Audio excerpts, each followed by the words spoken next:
और दिल्ली की मुख्यमंत्री रेखा गुप्ता पर हुए हमले के मामले में दिल्ली पुलिस ने एक और शख्स को गिरफ्तार किया है। राजकोट से गिरफ्तार शख्स को दिल्ली लाया गया है, जिससे पूछताछ की जा रही है।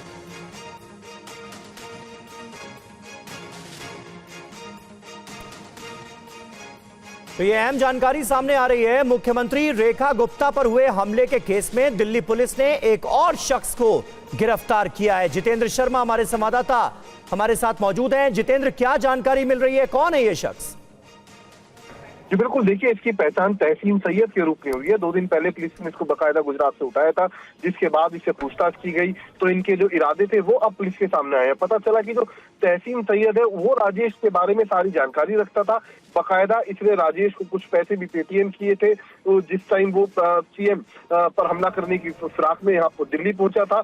और तफ्तीश के दौरान ये भी पता चला कि दरअसल जो राजेश है वो सीएम की हत्या का प्लान बना रहा था। बकायदा नई दिल्ली रेलवे स्टेशन पहुंचने के बाद उसने वहां से एक चाकू भी खरीदा था एक लेडी से।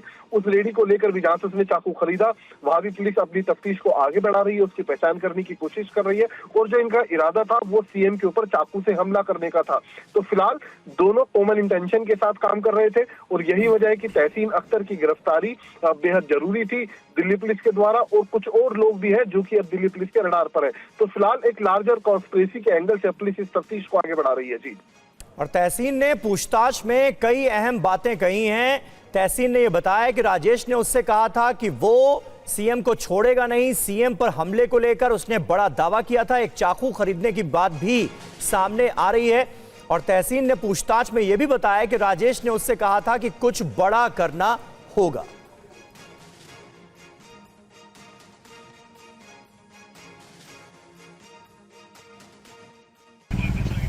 दिल्ली की मुख्यमंत्री रेखा गुप्ता पर हमले के मामले में एक और शख्स को गिरफ्तार कर लिया गया है।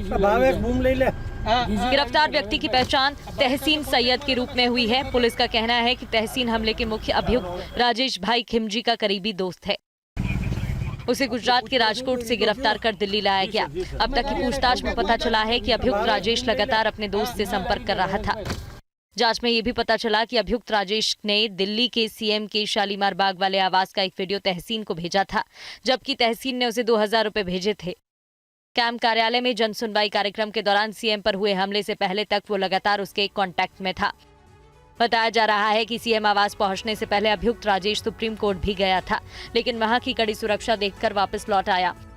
सूत्रों के मुताबिक अभियुक्त ने मुख्यमंत्री पर चाकू से हमला करने की साजिश रची थी, लेकिन सुरक्षा कर्मियों की सतर्कता को देखते हुए उसने सिविल लाइंस इलाके में ही चाकू फेंक दिया।